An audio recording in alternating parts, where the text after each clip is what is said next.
All right, we'll get started at this time. We'll start with an opening statement from Coach Few.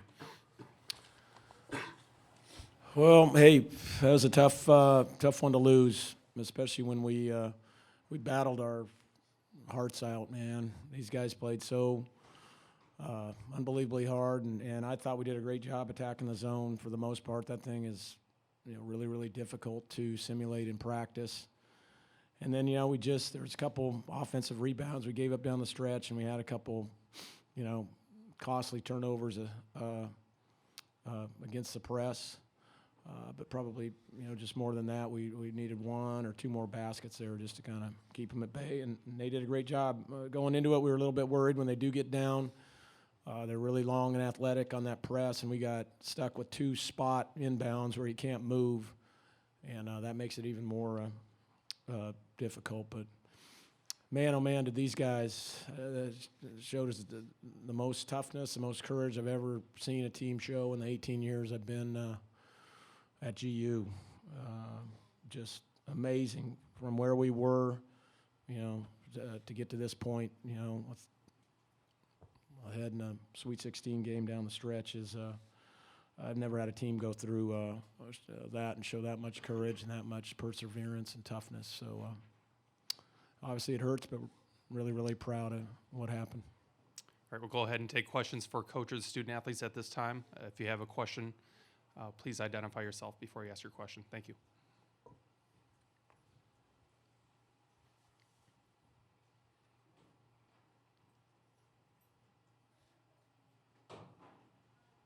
We good? In the back on the left. Question for Coach TSN, Kurt Burmester from TSN in Canada. Just wondering if you could quickly comment about Kyle and him this year and how important he's kind of been to your team. Both these guys? Yeah.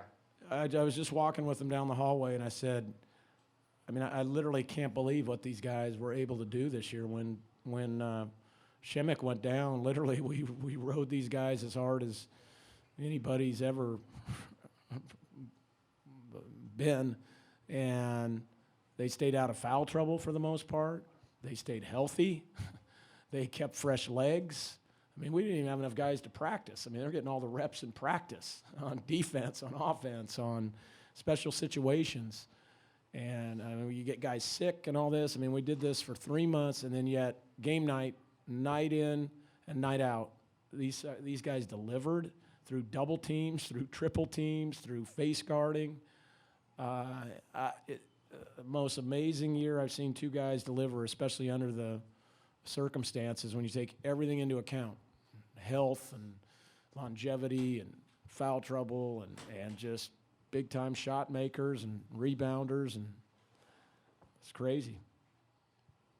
Follow-up for Kyle. I know it's probably tough right now, but I don't know if you've had a chance to think if you'll talk to your dad tonight and what kind of conversation you'll have with him, if it'll be a reflection on the game or your whole year or your whole time at Gonzaga.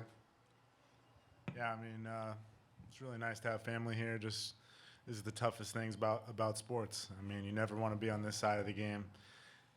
We put our heart and soul in it, so it's really tough. So I just know my dad, my family, they'll have my back, keep me positive through this because, life goes on. We've got to finish up school here, so, we got a lot to look forward to. But, unfortunately, this part of my life's over. Go in the second row on the left. Mike Waters from the Syracuse Media Group. Coach Few, if you could take us through that last possession there, what you were hoping for, and what did you think of Leiden's block? Well, again, I think that was the third time we were put into a spot situation. So, in the dead corner. So that's really, really a tough place to get it in, especially what Syracuse does on out-of-bounds unders. They jump you hard, and they take away all passes on the strong side and then trap.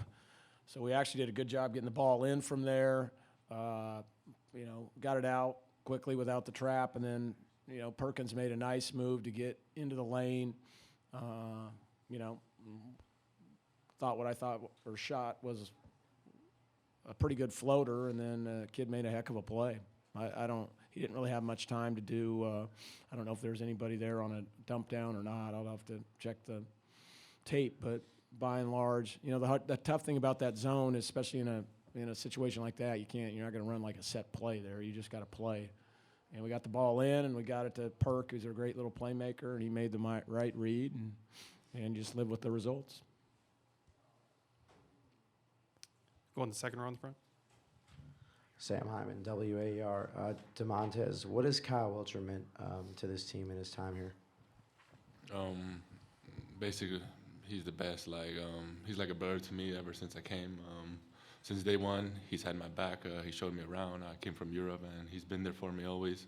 Having him on the court with me is great. It gives the team a lot of advantages. He opens the court for me. I couldn't have done what I've done this season without him.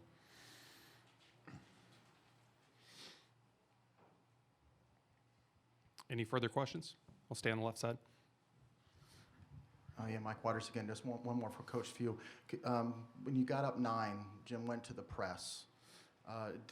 Normally, how does your team generally handle presses, and was Syracuse's any different? Yeah, I don't know if it was when they were up 9 or not when he did it, but we knew, it was coming. And again, two or at least two of the instances we were stuck in a spot where the inbounder can't run. So that was tough. We had one situation where there was a collision and somebody fell down, and I think right when Kyle Dranginas was throwing the ball in, and that's how they ended up getting a layup, which is obviously not what we do. But we've been really, really good against presses this year. And then the one mistake we made was we got it in successfully. We started breaking it, and for whatever reason we threw back, and they stayed in it, and we got that 10-second count. That was just a mental error by one of our guys. We should have attacked. The other time we attacked, and that's what we do at the end of presses, and Wilch had a nice little shot that we all would have taken, especially rather than facing the zone. And, he just missed a little runner that he always makes, and is a fantastic shot, and it was a great play by him to attack there. And, it just didn't happen. The thing that really stings, though, and hurts is that we gave up 3 offensive rebounds there, I think, and 6 over the last 2 minutes. Because, you look at these, we hold them to 36% overall. We really played great defense this entire time in this tournament. We out-rebound them, which isn't easy, and shoot 44 against the zone. And, too many turnovers, and then just those darn offensive rebounds there at the end. Further questions? All right, gentlemen, we'll let you go. Thank you very much.